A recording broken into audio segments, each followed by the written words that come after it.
క్రింది వానిలో జ్ఞానాత్మక రంగానికి సంబంధించినది క్వశ్చన్ అర్థం చేసుకోండి. సంబంధించినది అండర్లైన్ చేశాను కదా. దాంట్లో 4 యాక్షన్స్ ఇచ్చాడు.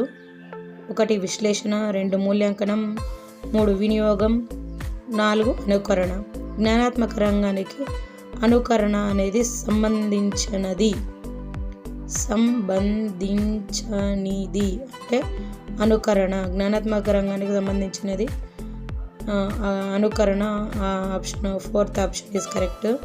విశ్లేషణ, వినియోగం, మూల్యాంకనం అనేది జ్ఞానాత్మక రంగానికి సంబంధించినవి, అనుకరణ కిందకి రాదు.